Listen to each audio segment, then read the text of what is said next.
Hey, kindred speakers. On today's quick episode, I'm sharing ways to think about your company's blog content strategy, how to think about your blog across your company, ways to scale and repurpose the content, your blog's role in attracting and engaging clients, and examples of things I've worked on scattered throughout. So all of this after a word from our sponsors. Raise the rudders! Raise the sails! Raise the sails! Captain, an unidentified ship is approaching. Over. Roger. Wait, is that an enterprise sales solution? Reach sales professionals, not professional sailors. With LinkedIn ads, you can target the right people by industry, job title, and more to reach the professionals who are more likely to find your ad relevant. Plus, with 1 billion members on LinkedIn, that means you'll have access to 130 million decision makers and 10 million C-level executives. That's a lot of millions of the right people. Get started today and see how you can reach the right buyers with LinkedIn's enhanced targeting tools. We'll even give you a $100 credit on your next campaign. Go to linkedin.com/MPN to claim your credit. That's linkedin.com/MPN. linkedin.com/MPN. Terms and conditions apply. Hilton brings you new ways to stay, with experiences that let you capture the glory days. Introducing the Graduate Hotels. Each inspired by local college towns, these stays are always original and never boring. Get in touch with traditions all across the country and enjoy a stay that's a class above the rest. Book at Graduate Hotels with Hilton Honors Points at Hilton.com. It's a win-win. Hilton, for the stay. Hi, my name is Sarah Panus. I've spent the last 2 decades driving digital content for billion-dollar brands. Now I help content marketers build winning brand storytelling strategies and reduce feelings of overwhelm and confusion. Join me as we discuss strategy, creativity, confidence, and building a better connection with your audience. Think of this as a creative content marketing jam session mixed with chicken soup for the soul. This is the Marketing with Empathy podcast. Okay, so blogs, brand blogs, corporate blogs. I've been managing corporate blogs for around 12 years now. Just had a lot of work on the back end. As I record this, I'm currently the editor-in-chief of Sleep Number's external blog, and I like to call myself a rental editor-in-chief. It's one of the things I love doing for my corporate clients. So I have a lot of experience with blogging, with the back end, with kind of thinking about its role in the value it can add to the business, and really starting a blog from scratch and watching it grow into a significant revenue driver and traffic driver for a company. And, during this time over the last 12 plus years, blogs have, from my perspective, really gone through some identity changes, I think is how the best way I would describe it. I've seen it where, in the beginning, bloggers in general were huge. They were like the first influencers, and, with social and bloggers, et cetera, being this big thing. And then brands started creating their own blogs, lots of bad ones, unfortunately. Lack of storytelling, really self-serving, no value for why the heck would someone want to keep coming back and reading this thing from this brand.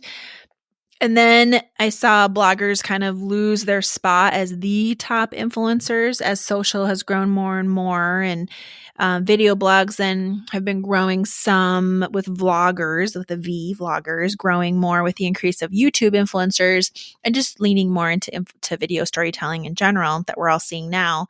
And I think because of all of this, some brands have deprioritized their brand blogs, or they're maybe not even thinking about what else their blog could do for them because they're focused on so many other things in the content space. Well, I think those that are neglecting or ignoring the blog are definitely missing large opportunities to attract new leads and re-engage existing owners. So let's just think about the benefit of brand blogs first. They are incredibly useful for a variety of things. And I'm sure there's even going to be more things that I don't bring up today that you guys are like, oh, we actually use our blog for this, or I've heard of it in a different way too, because there is so many different ways they can be used. The first big bucket I would say is really helping attract website traffic and leads. As companies, we all are looking to attract website traffic and leads, aren't we? So there's a huge SEO value of ranking for customer searches. There's around 90,000 Google searches per second. Blog content's great for SEO because, it's usually longer articles. You have more words that helps give you more of an opportunity to rank better. And what I've seen is, versus your e-commerce site where you're generally focused more on your branded words, blog content is a great place to expand in non-branded keywords that customers are searching for. So for example, like instead of Nike, it would be sneakers or shoe, like some different kinds of general shoe terms. Instead of sleep number bed, it would be mattresses, bedding, general terms like that is what I mean. And so there's a huge SEO value to be able to attract. And on average, because they are longer, which is great, longer form content on average generates 8 times more page views, 3 times more social media shares, and 9 times more leads than short form content. So that's a recent stat from SEMrush. So that's a lot of additional business opportunity that you could be engaging. And I think about blog traffic as, it's upper funnel leads, upper funnel visitors and traffic for sure. And then because of storytelling, and storytelling is generally upper to mid funnel, depending on what you're sharing in your stories. And then as that traffic comes into your blog, then you can tag your site to track what those blog visitors are doing after they read the article. If your blog lives on your main company website, are they looking at other pages? Are they reading multiple articles? What key actions are they taking? Ask them to subscribe to your blog so then you can capture their email information. That's a lead, and then provide value to them through great storytelling, right? Over time, it makes them want to re-engage and keep reading multiple. I love looking at repeat visitor traffic on blogs because it helps you understand a lot about the quality of what you're sharing and if people are coming back and want to continue to be reading more. So new visitors is a great kind of parallel to a light lead, I would call it, because you don't have their email address yet, but they're a new visitor. You've introduced and opened the door for them to start to learn more about your brand through some article that you are sharing on your blog, whereas they may not have ever been in the market to look and be researching anything about your company. It's an amazing way to attract. I kind of think about it like in that example, I think of it that like a little bit like perfume or cologne where someone smells really good. You may get like just a whiff of it and you're like, ooh, what is that? Right. And it makes you want to lean in and smell it, maybe like talk to the person, get to know more about it. It's kind of like that where the blog is like, you're bringing them in through some great valuable content that is on a topic they're interested in, but really is not like, it's not promotional. It's storytelling. So it's also like blogs also provide a physical place where your stories can live digitally. It's like this beautiful library where you can organize your storytelling content. So if I would say, is it hard for you to add content to your website currently? A lot of times there's a lot of extra levels from an e-commerce site to be able to add storytelling content throughout the site is more difficult. It may be more challenging. It may take a lot longer just to go through that process with that team. Well, a blog platform on your website can make things a lot more turnkey so that, you can get those stories out there quicker that teams and channels within your organization can be pushing traffic to and driving to. The other benefit is, it really helps improve customer loyalty and engagement. So blogging is very scalable, relatively affordable, and in so that it's actually the third most common content marketing strategy for businesses, according to SEMrush. And the content you share gives value to your customers, as I mentioned, or potential customers. It is going to help position you as a leader in your space. It can help improve your brand reputation through online brand reputation, but also if you can look at it from like a PR perspective too. If there's a certain topic you want to be a leader in, well, that storytelling content around that topic from your experts, your point of view, is a great tool to be able to be directing media to from an earned media perspective. And how do you think about your blog across your company? So there's all these benefits and value of it. So then how do you think about it? I think about the blog as like prime real estate to house your brand stories. Like I said, like it's the library. It's a great place to house it. It's a great place where you can have your internal and external teams across the company driving traffic too. The stories that are housed on your blog help engage potential customers, existing customers, employees, and external partners, right? So lots of legs there, lots and lots and lots of legs. And that's why I wanted to do this episode, because I just wanted to talk about what are those legs and that value to help you in your own companies. If you have a blog or if you're thinking about getting a blog, to be able to be thinking of it broadly of all the benefits that it can do. Because again, I've seen this firsthand of how incredibly valuable this is across multiple teams. So let's talk then next about ways to scale and repurpose the content on your blog. First and foremost, you need to have a content plan for your blog, just like any other channel and communication channel. And that will need to ladder up to your overarching storytelling pillars for your company, the main goals and things you're looking to address throughout the year, leaning into empathy filters and data and SEO insights and all the things. So you're going to create a great content calendar, or if you have a marketing shared content calendar, ensure that the blog is represented in it. So holistically across your organization, everyone can see what content is going to be published on the blog or has already been published on the blog with links, so they know and can very easily be driving to articles that make the most sense across their different channels. So for the purposes of this episode, I'm just going to assume everyone has a content calendar already. This is not going to be a content calendar episode. So we'll assume you have one and the blog is on it. And the key here as a next step then is to work cross-functionally with other teams to understand their content needs. Who needs content? What types of stories do they need? And would it be valuable and helpful to have that content that they need live on the blog?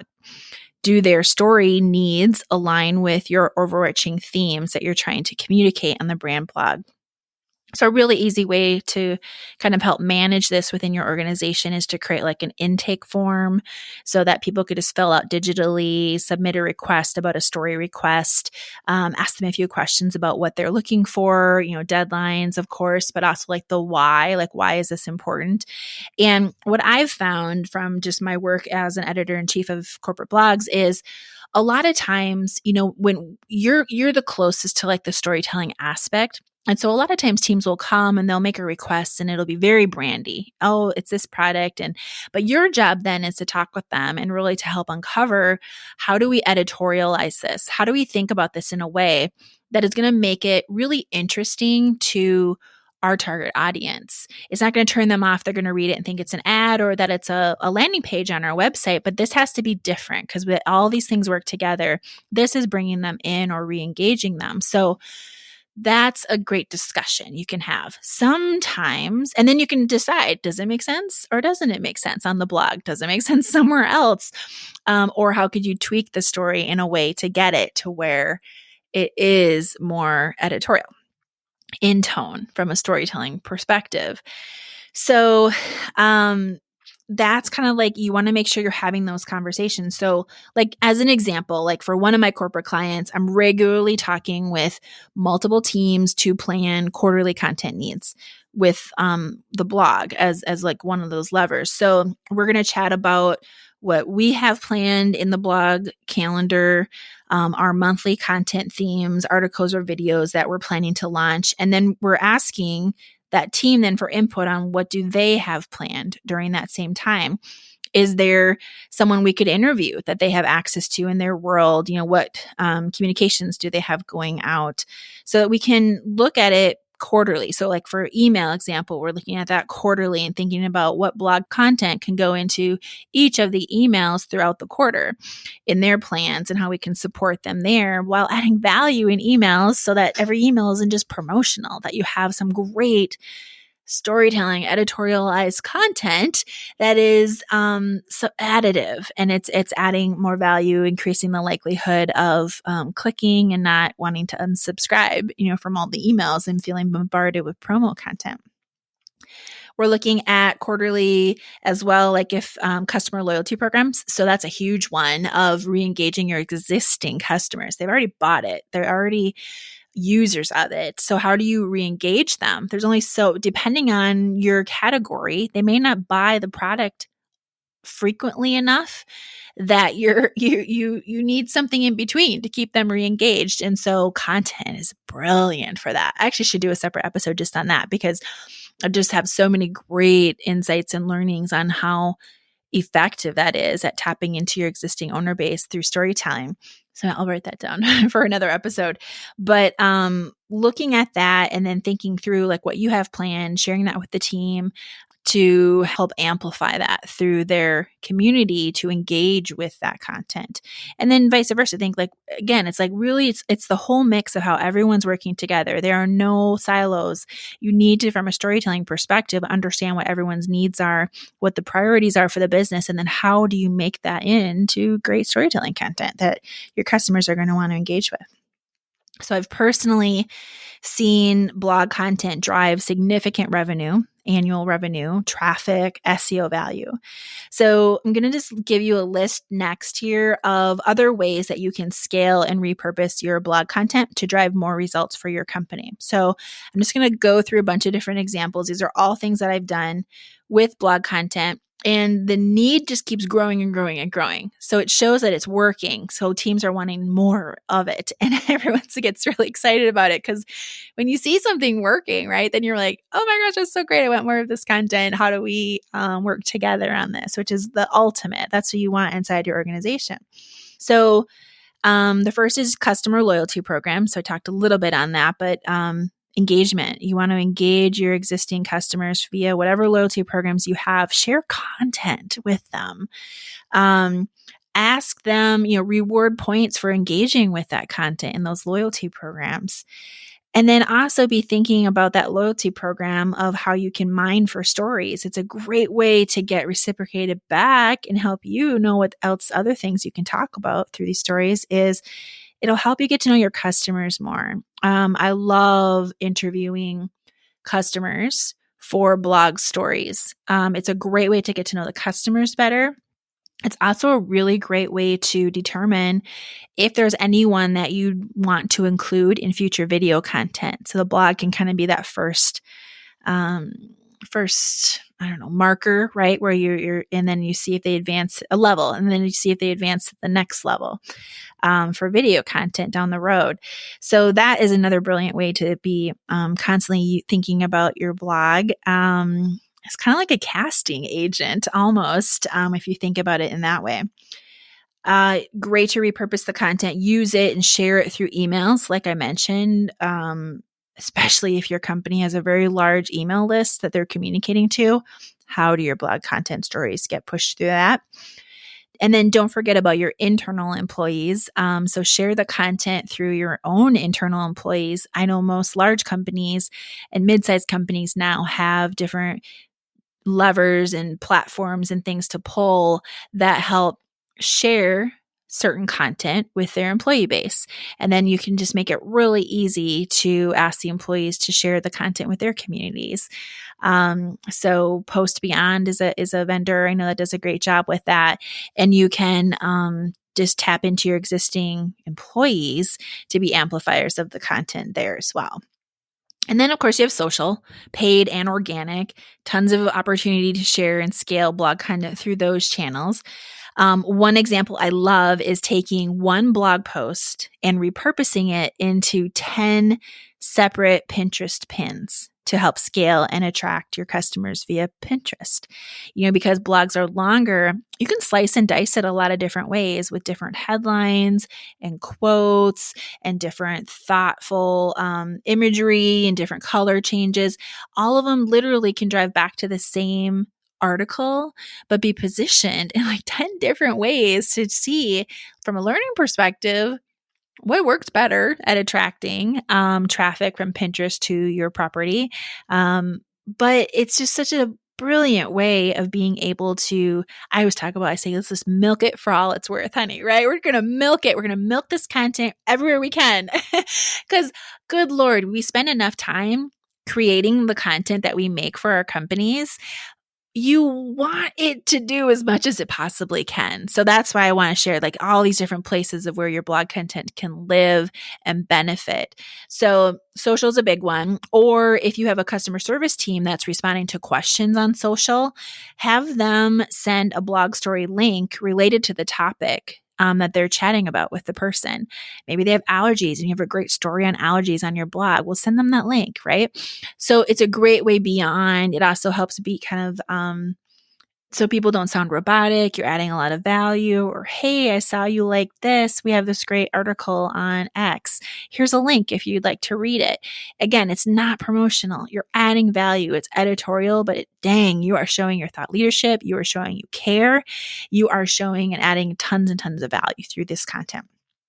Then you have kind of this other bucket where I think of PR. And I know I mentioned a little bit before about like could your blog content be leveraged in partnership with your PR team to think about things that they're trying to pitch for earned media coverage in a way that makes it mediaable, like that earned media would want to cover it. Could an article on the blog be better to drive consumer media to versus a news release, as an example? Is there like a deeper behind the scenes point of view interview with an expert at your company that where you have that video live within a blog story that you drive the media to? So there's different ways to think about that. So definitely sit down and chat with your PR team about what's coming up and think about what could make sense. And then the last example I'll share is thinking about, blog content and how that can add value to your external partnerships. And there's a lot of things that fall under external partnerships. So there could be like paid media content partners that you work with. I remember being really proud because we were doing a partnership with Katie Couric Media, and we had several blog stories that ended up getting reshared in Katie Couric's daily newsletter that she shares out. And the times that we included those specific blog articles, the company's blog articles, they were actually one of the most clicked on, if not the most clicked on of that day. And that's this huge volume. And you think about there was like 50 links in these newsletters. And the fact that the brand blog content was doing so well, it was just so, gosh dang, it felt good, right? It feels good when you're like, yes, I know this is great content. And I know that people are interested in these topics. It's adding value and they wanted to click on it. They wanted to read it. So think about it in those partnerships of any partnerships you have with like paid media partners to think about how could you amplify like with Thrive Global, I know they have contributor articles where you can look at submitting content for publication as well, or larger partnerships you're working on, like larger sponsors that you're partnered with too. You think about it of like, how could that content maybe add value to them, like additive, like as part of your partnership? But then also, is it content that they may want to share with their employees? Right? So then you're getting like even more sharing. So like if you partner with Google and you have a huge paid partnership with Google, is there something with like content sharing that Google does, right? That you could get that shared out with them as an example, right? That's a huge example. I work with a client and we have a partnership with the NFL. So there's content that we could share internally within the NFL, within their different groups that they have and different experts and folks there. There's so many layers there. So don't just stop and like think about how you can continue to scale this content beyond. Or if you have any CSR nonprofit partners, same thing. Like one, of course, you're going to want to interview them and do great stories about those partnerships. But then again, sending the stories to them to amplify and share within their existing like employee base or their external channels, and just really thinking about, gosh, all of these legs, right? I'm talking about all the legs that this blog content has. So that wraps up today's episode. about blog content, strategy, marketing. I really love being a rental editor-in-chief for brand blogs because it works. It's so great. It's just smart. It just makes our jobs a lot easier to have a central place for stories to live. So connect with me on LinkedIn. I'd love to hear from you. Email me if you're having any questions about your own corporate blog that you want to chat through. I would love to hear from you. My email address is sarah@kindredspeak.com. That's Sarah with an H at kindredspeak.com. So that's it, folks. I hope this was helpful and sparked a few ideas for you to further tap into the power of your company's blog. Until next time, Kindred Speakers.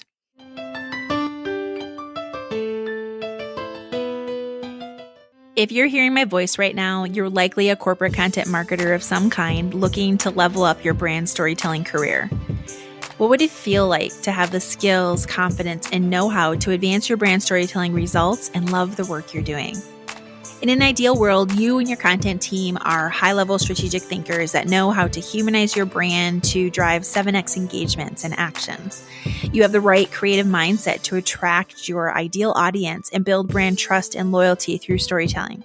You're viewed as top performers in the company, and brand storytelling is valued because it's driving business results and supporting multiple channel teams. But things don't always go our way, right? Maybe your brand lacks a cohesive content strategy. Maybe you and your team are asked to deliver a lot for your company and it's hard to keep up. You know you need to invest in figuring out next steps in your company's brand storytelling plans, but haven't had the time to figure out how yet. And you need help integrating it across the organization. You personally want to level up your skills because you know you need to know how to do these things to advance in your career. You want your work to be valued so that you love coming to work each day, attracting leads, increasing repeat and referral actions, or creating a loved brand. And in this competitive market, you're looking for ways to stay competitive for yourself or retaining and attracting top talent for your company. That's why I created the Brand Storytelling Academy, a hands-on 3-month group training program designed to help corporate content marketers attract upper funnel leads that drive bottom funnel results through storytelling.